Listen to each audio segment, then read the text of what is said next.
ಲೇಖ.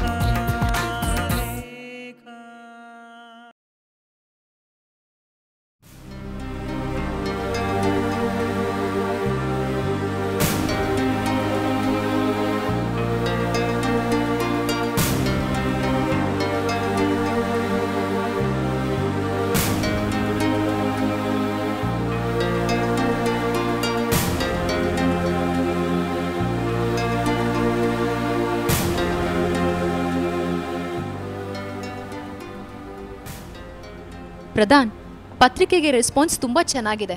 ಶುರುನಲ್ಲಿ ತುಂಬ ಹೆದರ್ಕೊಂಡ್ಬಿಟ್ಟಿದ್ವಿ. ಹೌದು ತೇಜಸ್ವಿನಿ, ನಾವು ರಿಲ್ಯಾಕ್ಸ್ ಆಗೋದು ಬೇಡ, ಪತ್ರಿಕೆನ ಇನ್ನಷ್ಟು ಚೆನ್ನಾಗಿ ಮಾಡೋಣ. ಸುಮಾರು ಜನಕ್ಕೆ ಆರ್ಟಿಕಲ್ಸ್ ಬರ್ದ್ಕೊಡಿ ಅಂತ ಕೇಳಿದ್ದೀನಿ, ಒಪ್ಕೊಂಡಿದ್ದಾರೆ. ತೇಜಸ್ವಿನಿ, ಎಲ್ಲಾದರೂ ಕಾಫಿ ಕುಡ್ಕೊಂಡು ಹೋಗೋಣವಾ? ಬೇಡ ಪ್ರಧಾನ್, ಆಫೀಸಿಗೆ ಹೋಗೋಣ, ಲೇಟ್ ಆಗಿದೆ ಅಲ್ವಾ? ಓಕೆ. ತೇಜಸ್ವಿನಿ, ಪ್ರಧಾನ್, ದುಬೈಯಿಂದ ಜೋಶಿ ಅವ್ರು ಫೋನ್ ಮಾಡಿದ್ರು. ಇಂಟರ್ನೆಟ್ನಲ್ಲಿ ಪತ್ರಿಕೆ ನೋಡಿದ್ದಾರೆ, ತುಂಬ ಖುಷಿಪಟ್ರು. ಪತ್ರಿಕೆ ತುಂಬ ಚೆನ್ನಾಗಿದೆ ಅಂತ ಹೇಳಿದ್ರು. ಅವರು ಒಂದು ಆರ್ಟಿಕಲ್ ಬರ್ದ್ಕೊಡ್ತೀನಿ ಅಂತ ಹೇಳಿದ್ದಾರೆ. ನೋಡಿದ್ರಾ ನಮ್ಮ ಪತ್ರಿಕೆನ ಇಷ್ಟು ಜನ ಪ್ರೀತಿಸ್ತಾರೆ ಅಂತ? ತೇಜಸ್ವಿನಿ, ಒಂದೇ ಒಂದು ನಿಮಿಷ ಹೇಳಿ, ಏನಾದರೂ ಹೇಳೋದಿತ್ತಾ? ನಾನು ಹೇಳೋದೆಲ್ಲ ಹೇಳಾಗಿದೆ ತೇಜಸ್ವಿನಿ. ಇನ್ನೇನಿದ್ರು ನೀವು ಹೇಳಬೇಕು. ಯಾವ ವಿಚಾರ? ತೇಜಸ್ವಿನಿ, ನೀವು ಮರ್ತೇ ಬಿಟ್ರಾ? ನಾನು ನಿಮ್ಮ ಹತ್ರ ಒಂದು ವಿಚಾರ ಪ್ರಸ್ತಾಪ ಮಾಡಿದ್ದೆ. ನಿಮಗೆ ಹಾಗನ್ನಿಸ್ತೋ ಏನೋ, ನಾವಿಬ್ಬರು ಒಂದೇ ದೋಣಿಲಿ ಪ್ರಯಾಣ ಮಾಡ್ತಿರೋರು, ಒಂದೇ ರೀತಿ ನೋವನ್ನು ಅನುಭವಿಸ್ತಿರೋರು. ನಾವಿಬ್ಬರು ಒಂದಾಗ್ಬೋದಾ ಅಂತ ಕೇಳಿದ್ದೆ. ತೇಜಸ್ವಿನಿ, ನಿಮ್ಗೇನನ್ಸುತ್ತೆ? ನಿಮ್ಮ ಮಾವ ಕೂಡ ಇದೇ ಅರ್ಥ ಬರೋಂಗೆ ಮಾತಾಡಿದ್ದಕ್ಕೆ ನಾನು ಧೈರ್ಯ ಬಂದು ಪ್ರಪೋಸ್ ಮಾಡಿದೆ. ಇಲ್ಲ ಅಂದರೆ ನನಗೆ ವಿಷಯ ಮಾತಾಡೋಕ್ಕೆ ಧೈರ್ಯ ಕೂಡ ಬರ್ತಿರ್ಲಿಲ್ಲ. ಇಷ್ಟು ದಿವಸ ಸುಮ್ಮನೆ ಇದ್ದಿದ್ದೇ ಆಯಿತು. ಅದಕ್ಕೆ ಹೇಳಿ ತೇಜಸ್ವಿನಿ, ಸರಿನೋ ತಪ್ಪೋ ನಂಗೆ ಗೊತ್ತಿಲ್ಲ. ನನಗೆ ಕೇಳಬೇಕು ಅನ್ನಿಸ್ತು, ಕೇಳಿದೆ. ಇನ್ನೇನಿದ್ರೂ ನೀವು ಮುಂದೆ ಉತ್ತರ ಕೊಡಬೇಕಷ್ಟೆ. ಪ್ರಧಾನ್, ನಿಮ್ಮ ಬಗ್ಗೆ ನನಗೆ ತುಂಬ ಗೌರವ ಇದೆ. ನಾವಿಬ್ಬರು ಸಮಾನ ದುಃಖಿಗಳು ನಿಜ, ಆದರೆ ಇಬ್ಬರು ಮನಸ್ಥಿತಿ ಬೇರೆಯೇ ಇದೆ. ನಾನು ಮದುವೆ ಆಗೋದಕ್ಕೆ ಒಪ್ಪಿಗೆ ಕೊಡೋದು 2 ನಿಮಿಷದ ಕೆಲಸ. ಆದರೆ ನಾನು ಇಷ್ಟು ವರ್ಷ ಕಾದಿದ್ದಕ್ಕೆ, ನಿರೀಕ್ಷೆ ಮಾಡಿದ್ದಕ್ಕೆ ಏನರ್ಥ ಹೇಳಿ? ಆದಿತ್ಯ ಬಂದೇ ಬರ್ತಾರೆ. ಅವ್ರ ಜೊತೆ ನನ್ನ ಮುಂದಿನ ಜೀವನ ಚೆನ್ನಾಗಿರತ್ತೆ ಅನ್ನೋ ನಂಬಿಕೆನಲ್ಲಿ ನಾನು ಇಷ್ಟು ವರ್ಷ ಕಾದಿದ್ದಕ್ಕೆ ಏನರ್ಥ ಹೇಳಿ? ನಾನು ನಿಮ್ಮನ್ನು ಮದುವೆ ಆಗ್ತೀನಿ ಅಂತಂದರೆ ಅದರ ಅರ್ಥ ಆದಿತ್ಯ ಇಸ್ ನೋ ಮೋರ್ ಅಂತ ನಾನೇ ಒಪ್ಕೊಂಡು ಹಾಗಾಗತ್ತೆ. ಅದು ಹೇಗೆ ಸಾಧ್ಯ? ಅವ್ರ ಬಗ್ಗೆ ಒಂದು ಮಾಹಿತಿನೂ ಇಲ್ಲದೆ, ಒಂದು ಸುಳಿವು ಸಿಕ್ಕದೆ ನಾನು ಅಂಥ ಒಂದು ನಿರ್ಧಾರಕ್ಕೆ ಹೇಗೆ ಬರಲಿ ಹೇಳಿ? ನನ್ನ ಮನಸ್ಸು ಹೇಳ್ತಿದೆ ಆದಿತ್ಯ ಬದುಕಿದ್ದಾರೆ ಅಂತ. ಹೀಗಿರೋವಾಗ ನಾನು ಬೇರೆ ಮನಸ್ಸು ಮಾಡೋದಕ್ಕೆ ಹೇಗೆ ಸಾಧ್ಯ ಹೇಳಿ? ಹಾಗಂತ ನನ್ನನ್ನು ನಂಬಿದವ್ರಿಗೆ ನಾನು ಮೋಸ ಮಾಡೋಕ್ಕಾಗತ್ತಾ? ಅವರು ಕಾಣೆ ಆಗಿರಬಹುದು, ಆದರೆ ಅವ್ರು ಎಲ್ಲೋ ಇದ್ದಾರೆ ಅನ್ನೋದು ನನ್ನ ನಂಬಿಕೆ. ನಾನು ಅವರನ್ನು ನಂಬಿದ ಹಾಗೆ ಅವರು ನನ್ನನ್ನು ನಂಬಿರ್ತಾರೆ ಅಲ್ವಾ? ನನ್ನನ್ನು ನಂಬಿದವ್ರಿಗೆ ನಾನು ಹೇಗೆ ದ್ರೋಹ ಬಗೆಲಿ ಹೇಳಿ? ಆ ಥರದ್ದೊಂದು ಯೋಚನೆ ಕೂಡ ಮಾಡೋದಕ್ಕೆ ಸಾಧ್ಯ ಇಲ್ಲ. ನೀವು ಕೇಳಿದ್ರಲ್ಲಿ ತಪ್ಪಿಲ್ಲ, ನೀವು ನೊಂದಿದ್ದೀರಾ, ನಿಮಗೂ ಸಂಗಾತಿ ಸಿಗಬೇಕಾಗಿರೋದು ನಿಜ. ಆದರೆ ನಿಮ್ಮನ್ನು ಆಕ್ಸೆಪ್ಟ್ ಮಾಡ್ಕೊಳ್ಳೋದಕ್ಕೆ ನನ್ನ ನಂಬಿಕೆಗಳೇ ನನಗೆ ಅಡ್ಡಿ ಬರ್ತಿದೆ. ಆದಿತ್ಯನ ಜೊತೆ ಸಂಸಾರ ಮಾಡಿರೋದು ಕೆಲವೇ ವರ್ಷ ಇರಬಹುದು, ಆದರೆ ಅವ್ರು ತೋರಿಸಿರೋ ಪ್ರೀತಿಗೆ, ವಿಶ್ವಾಸಕ್ಕೆ ನಾನು ಬೆಲೆ ಕಟ್ಟಕ್ಕಾಗಲ್ಲ. Tejaswini, I am sorry. ಇದರಲ್ಲಿ ನಿಮ್ಮ ತಪ್ಪೇನೂ ಇಲ್ಲ. ನೀವು ಸಾರಿ ಕೇಳಬೇಕಾಗಿಲ್ಲ, ಅದರ ಅಗತ್ಯನೂ ಇಲ್ಲ. ಮಾವನಿಗೆ ನನ್ನ ಬಗ್ಗೆ ಇರೋ ಕಾಳಜಿ, ನನಗಿನ್ನೊಂದು ಮದುವೆ ಮಾಡಬೇಕು ಅನ್ನೋ ಅವ್ರ ತಯಾರಿ, ನಿಮ್ಮನ್ನು ಪರೋಕ್ಷವಾಗಿ ವಿಚಾರಿಸಿದ್ದು, ಇದೆಲ್ಲ ನಿಮ್ಮ ಮನಸ್ಸಿನಲ್ಲಿ ನನ್ನ ಬಗ್ಗೆ ಆಸೆ ಹುಟ್ಟೋ ಹಾಗೆ ಮಾಡಿದೆ ಅನ್ನೋದು ನನಗೆ ಗೊತ್ತಿದೆ. ಐ ಆಮ್ ಸಾರಿ. ಇಲ್ಲ ತೇಜಸ್ವಿನಿ, ಆ್ಯಕ್ಚುಲಿ ತಪ್ಪು ನಂದೆ. ಏಕಾಏಕಿ ನಾನು ಈ ನಿರ್ಧಾರಕ್ಕೆ ಬರಬಾರ್ದಾಗಿತ್ತು. ನಿಮ್ಮ ತಪ್ಪಿಲ್ಲ ಅಂತ ಹೇಳಿದ್ನಲ್ಲ. ನಾನು ಸಮಾಜಕ್ಕೋಸ್ಕರ ಬೇಡ ಅಂತ ಹೇಳ್ತಾ ಇಲ್ಲ. ನನ್ನ ಗಂಡ ಬಂದೇ ಬರ್ತಾರೆ ಅಂತ ನನ್ನ ಅಂತರಾತ್ಮ ಹೇಳೋವಾಗ ನಾನು ಬೇರೆ ಬದುಕಿನ ಬಗ್ಗೆ ಹೇಗೆ ಯೋಚನೆ ಮಾಡಲಿ ಹೇಳಿ? ಪ್ರಧಾನ್, ನೀವು ತುಂಬ ಒಳ್ಳೆಯವರು. ನಿಮ್ಗೆ ಒಳ್ಳೇದಾಗಬೇಕು. ನಿಮಗೆ ಖಂಡಿತ ಒಳ್ಳೆ ಹುಡುಗಿ ಸಿಗ್ತಾಳೆ. ಅವಳೆಲ್ಲೋ ಇರ್ತಾಳೆ. ಅವಳನ್ನು ಹುಡುಕಿ ಮದುವೆ ಮಾಡ್ಕೊಳ್ಳಿ. ನನ್ನ ಬಗ್ಗೆ ನೀವು ತೋರಿಸಿರೋ ಕನ್ಸನ್ಗೆ thank you.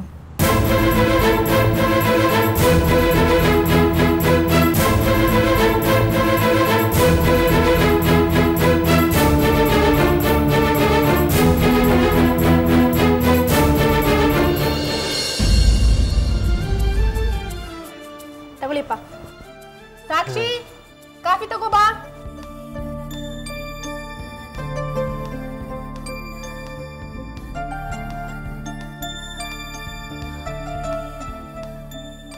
Hi everybody. Hi.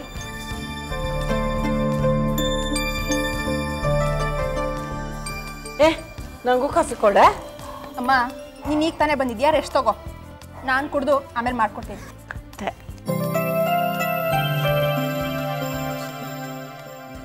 ಏನು ಜಯಶ್ರೀ, ನಿಮಗೆಲ್ಲ ಒಂದು ಸರ್ಪ್ರೈಸ್. ಸರ್ಪ್ರೈಸು? ಏನು? ನೋಡಿ ನೀವೇ.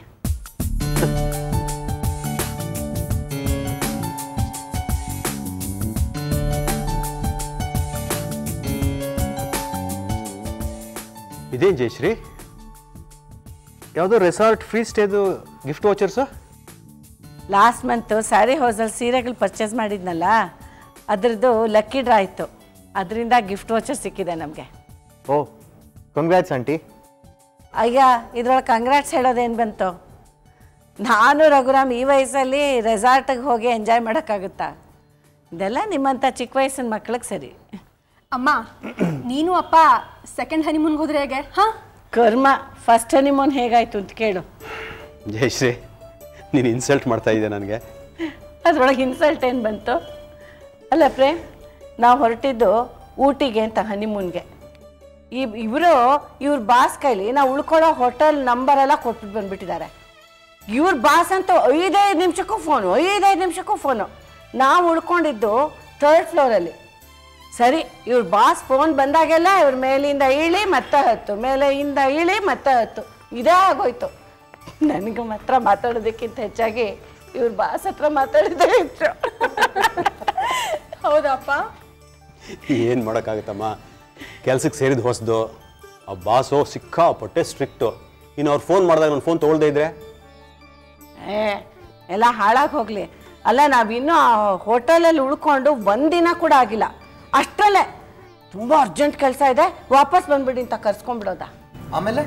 ಆಮೇಲೆ ಏನು, ಪ್ರೋಗ್ರಾಮ್ ಎಲ್ಲ ಕ್ಯಾನ್ಸಲ್ ಮಾಡ್ಕೊಂಡು ವಾಪಸ್ ಬಂದಿದ್ದಾಯ್ತು.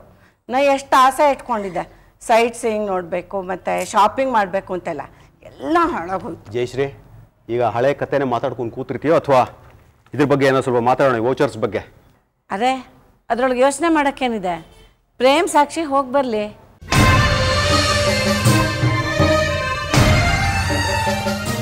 ಹೌದು, ನೀವು ಹೇಳೋದು ಕರೆಕ್ಟು. ಪ್ರೇಮ್, ನೀವಿಬ್ರು ಹೋಗಿ ಬಂದ್ಬಿಡಿ.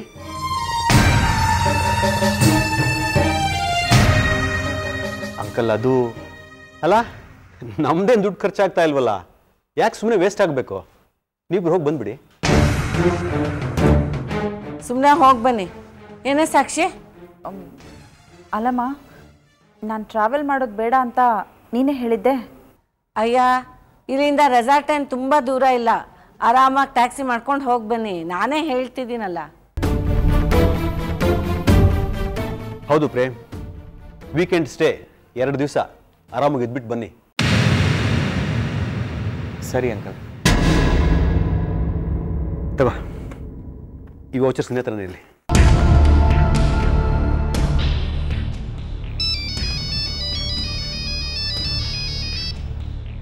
ಹಲೋ ಪ್ರಸನ್ನ, ಎಲ್ಲಿ ಹೊರಟೋಗಿದೆ ಇಷ್ಟು ದಿವಸ? ಹಾಂ ಮೇಡಮ್ ನಮ್ಗೊಂದು ಸ್ವಲ್ಪ ಕಾಫಿ ಕೊಡ್ತೀರಾ? ಬಾ ಅಮ್ಮ ಕೊಡ್ತೀನಿ.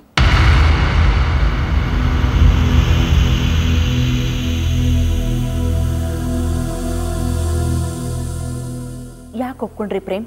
ಇದೆಲ್ಲ ಬೇಕಾಗಿತ್ತಾ? ಇದ್ರಲ್ಲಿ ನಾವು ಕಳ್ಕೊಳ್ಳೋದಾದ್ರೂ ಏನ್ರಿ? ಅಂಕಲ್ ಆಂಟಿ ಅಷ್ಟೊಂದು ವಿಶ್ವಾಸದಿಂದ ಹೇಳಿದ್ರು, ಬೇಡ ಅನ್ನೋದಕ್ಕೆ ನನಗೆ ಬಾಯಿ ಬರಲಿಲ್ಲ. ಆದರೆ ನಾವಿಬ್ಬರೇ ಅಲ್ಲಿಗೆ ಹೋಗೋದು. ಅಲ್ಲ ರೀ, ಇಲ್ಲಿ ಇತ್ಕೊಂಡು ಗಂಡ ಹೆಂಡತಿ ಥರ ನಾಟಕ ಆಡೋದಕ್ಕಿಂತ ಆರಾಮಾಗಿ ಫ್ರೆಂಡ್ಸ್ ಥರ ಹೋಗಿ ಬರ್ಬೋದಲ್ವಾ? ನಿಮಗೂ ಒಂದು ಚೇಂಜ್ ಸಿಗುತ್ತೆ. ಯೋಚನೆ ಮಾಡಿ ನೋಡಿ.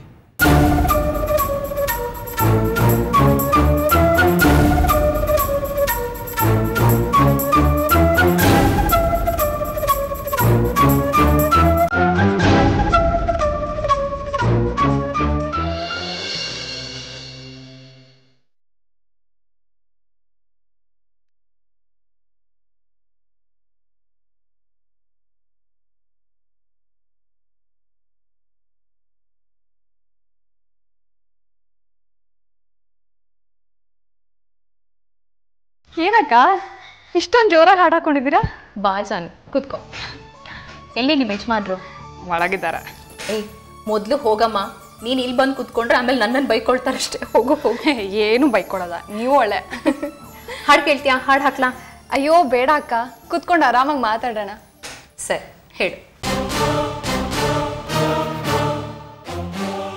ಏನಿವತ್ತು ಇಷ್ಟೊಂದು ಖುಷಿ ಖುಷಿ ಆಗಿದ್ದೀರಾ? ಇಲ್ವಲ್ಲ? ಇಲ್ಲ, ಏನೋ ವಿಚಾರ ಇದೆ. ಇರಬಹುದು. ಮನಸ್ಸಿನಿಂದ ಭಾರ ಹೊರಗೆ ಹಾಕಿದಾಗ ಒಂದು ರಿಲೀಫ್ ಸಿಗತ್ತಲ್ಲ, ಅದು ತುಂಬ ದೊಡ್ಡದು ಜಾನು. ಬಹುಶಃ ಇವತ್ತು ನನಗೆ ಅಂಥ ರಿಲೀಫ್ ಸಿಕ್ಕಿದೆ. ನಿಮ್ಮ ಮನಸ್ಸಲ್ಲಿ ಏನಿತ್ತಕ್ಕ ಭಾರ? ಸುಮ್ಮನಿರ್ಲಾರ್ದೆ ಮಾವ ಕ್ರಿಯೇಟ್ ಮಾಡಿದ್ರಲ್ಲ ನನ್ನ ಮದುವೆ ವಿಚಾರ. ಓ, ಹಾಗಾದ್ರೆ ಪ್ರಧಾನ್ ಜೊತೆ ಮಾತಾಡಿದ್ರಾ? ಮಾತಾಡಿ ಎಲ್ಲ ಕ್ಲಿಯರ್ ಮಾಡಿದೆ. ಏನಂದ್ರಿ? ಇನ್ನೇನು ಹೇಳಲಿ, ನಿಮ್ಮನ್ನು ಮದುವೆ ಆಗೋದಕ್ಕೆ ಸಾಧ್ಯ ಇಲ್ಲ ಅಂತ ಹೇಳಿದೆ.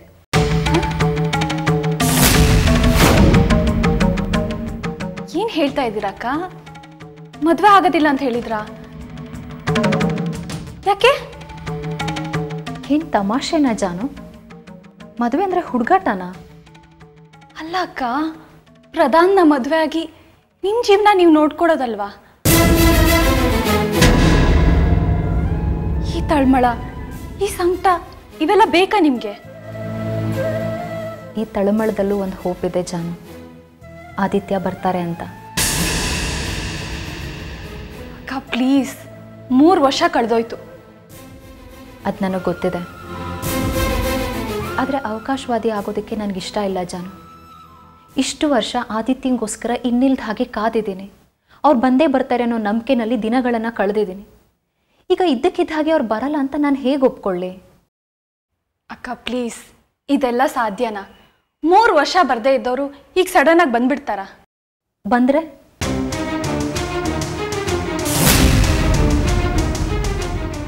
ಇಲ್ಲ ಅಕ್ಕ, ನೀವು ತಪ್ಪು ಮಾಡ್ತಾ ಇದ್ದೀರಾ. ಪ್ರಧಾನ್ ನಿಮಗೆ ಎಷ್ಟು ಒಳ್ಳೆ ಜೋಡಿ. ಜೀವನಾನ ಅಷ್ಟು ರೆಡಿಮೇಡ್ ಮಾಡ್ಕೊಳ್ಳೋದಕ್ಕೆ ನನಗಿಷ್ಟ ಇಲ್ಲ ಜಾನು. ಒಂದು ವೇಳೆ ಆದಿತ್ಯ ಬರದೇ ಹೋದರೂ ಅವ್ರು ಬರ್ತಾರೆ ಅನ್ನೋ ನಿರೀಕ್ಷೆಯಲ್ಲಿ ಜೀವನ ಮಾಡ್ತಾ ಹೋಗೋದಿದೆಯಲ್ಲ, ಆ ಕಂಫರ್ಟ್ ಸಾಕು ನನಗೆ.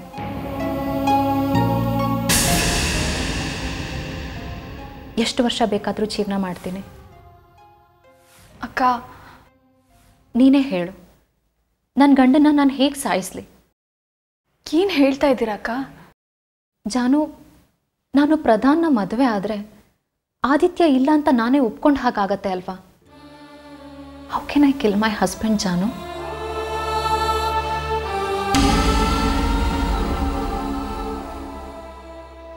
ಅವ್ರನ್ನ ನಾನು ನನ್ನ ಕೈಯಾರೆ ಸಾಯಿಸಲ್ಲ. ಹಾಗೆ ಮಾಡಿದ್ರೆ ಜೀವನ ಪೂರ್ತಿ ಆ ಪಾಪ ಪ್ರಜ್ಞೆ ನನ್ನನ್ನು ಕಾಡತ್ತೆ.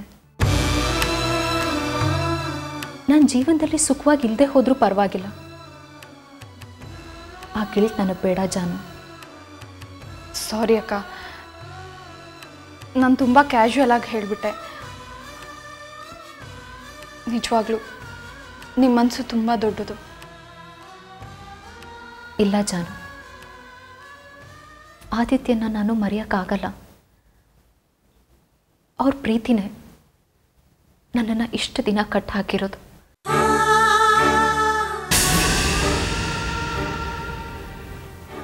ಕಾಯ್ತೀನಿ, ಆದಿತ್ಯಂಗೋಸ್ಕರ ಕಾಯ್ತೀನಿ. ನಾನು ಮತ್ತೆ ಆದಿತ್ಯ ಮತ್ತೆ ಸಂತೋಷವಾಗಿ ಸಂಸಾರ ಮಾಡ್ತೀವಿ. ಇದು ನನ್ನ ನಂಬಿಕೆ.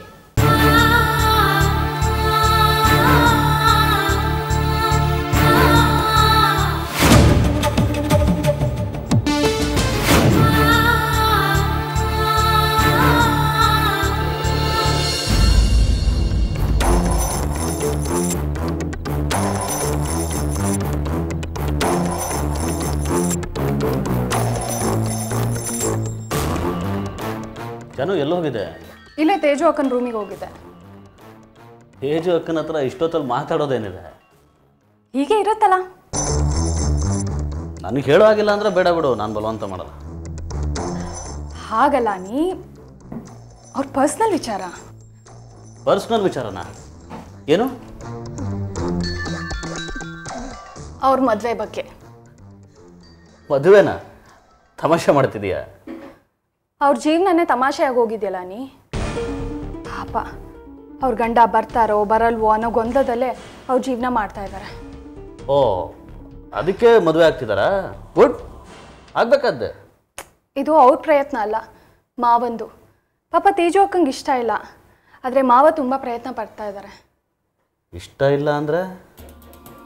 ತೇಜು ಅಕ್ಕ ಯಾರನ್ನಾರು ನೋಡಿ ಮದುವೆ ಮಾಡ್ಕೋಬೇಕು ಅಂತ ಮಾವ ಆಸೆ ಪಡ್ತಾ ಇದ್ದಾರೆ. ಪ್ರಧಾನ್ನ ನೋಡಿದಾಗ ಅವರು ತೇಜು ಅಕ್ಕಂಗೆ ಸೂಟ್ ಆಗ್ತಾರೆ ಅಂತ ಮಾವಂಗೆ ಅನಿಸಿದೆ. ಅದಕ್ಕೆ ಪ್ರಧಾನ್ ಹತ್ರ ಪರೋಕ್ಷವಾಗಿ ಮಾತಾಡಿದ್ದಾರೆ. ಅದೇ ಕಾರಣಕ್ಕೆ ಪ್ರಧಾನ್ ಅವರು ತೇಜು ಅಕ್ಕನ ಹತ್ರ ಬಂದು ಮದುವೆ ವಿಚಾರ ಮಾತಾಡಿದ್ದಾರೆ. ಗುಡ್. ಹಾಗಿದ್ರೆ ನಮ್ಮ ಮನೇಲಿ ಇನ್ನೊಂದು ಮದುವೆ ನಡೆಯೋ ಚಾನ್ಸಸ್ ಜಾಸ್ತಿ ಇದೆ. ಇಲ್ಲ, ತೇಜು ಅಕ್ಕ ಪ್ರಧಾನ್ನ ಮದುವೆ ಆಗ್ತಾ ಇಲ್ಲ. ಯಾಕಂತೆ? ಅವರಿಬ್ರು ಅಷ್ಟೊಂದು ಕ್ಲೋಸ್ ಆಗಿದ್ರಲ್ಲ.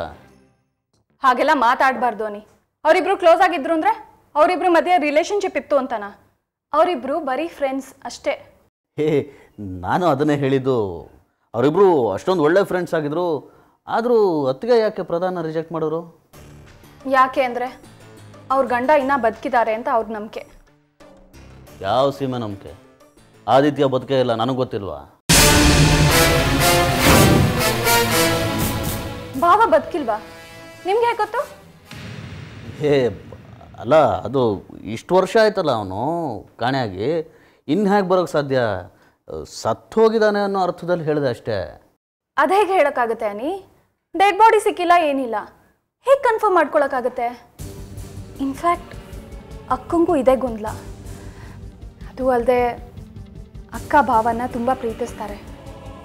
ಏಕಾಏಕಿ ಅವ್ರನ್ನ ಮರೆತು ಬೇರೆಯವ್ರನ್ನ ಮದುವೆ ಆಗು ಅಂದರೆ ತಮಾಷೆನಾ? ಸರಿ, ಯಾವ ಹೆಣ್ಣು ತನ್ನ ಗಂಡ ತೀರ್ ಹೋಗಿದ್ದಾನೆ ಅಂತ ಅಷ್ಟು ಸುಲಭವಾಗಿ ನಂಬಿಡ್ತಾರೆ? ಅದು ಅಲ್ಲದೆ ತೇಜು ಅಕ್ಕ ಅವ್ರ ಗಂಡನ ಬಗ್ಗೆ ತುಂಬ ಪ್ರೀತಿ ಇಟ್ಕೊಂಡಿದ್ದಾರೆ. ಅದಕ್ಕೆ ಪ್ರಧಾನ್ನ ಮದುವೆ ಆಗಲ್ಲ ಅಂತ ಹೇಳಿದ್ದಾರೆ. ಸರಿ ತಾನೆ? 100%. ಆದರೆ ಅನಿ, ಅವ್ರ ಸ್ಥಿತಿ ನೋಡಿದ್ರೆ ತುಂಬ ಬೇಜಾರಾಗುತ್ತೆ. ನಿಜ ಹೇಳ್ತೀನಿ, ಅವ್ರ ನಂಬಿಕೆ ದೊಡ್ಡದು. ಒಂದು ಹೆಣ್ಣು ತನ್ನ ಗಂಡನ ಬಗ್ಗೆ ಎಷ್ಟೆಲ್ಲ ಪ್ರೀತಿ ಇಟ್ಕೊಂಡಿರ್ತಾಳಲ್ವಾ? ನಿಜ ಹೇಳ್ತೀನಿ, ಅವ್ರ ಜಾಗದಲ್ಲಿ ಬೇರೆ ಯಾರೇ ಇದ್ದಿದ್ರು ಬೇರೆ ಮದುವೆ ಮಾಡಿಕೊಂಡು ಇಷ್ಟೊತ್ತಿಗೆ ಅವ್ರ ಲೈಫ್ನ ನೋಡ್ಕೊಂಡು ಇರೋರು. ಆದರೆ ತೇಜು ಅಕ್ಕ, ಶಿ ಈಸ್ ರಿಯಲಿ ಗ್ರೇಟ್. ಅವ್ರ ನಂಬಿಕೆ ಪ್ರಕಾರ ಇಷ್ಟೊತ್ತಿಗೆ ಅವ್ರ ಗಂಡ ವಾಪಸ್ ಬರಬೇಕಾಗಿತ್ತು.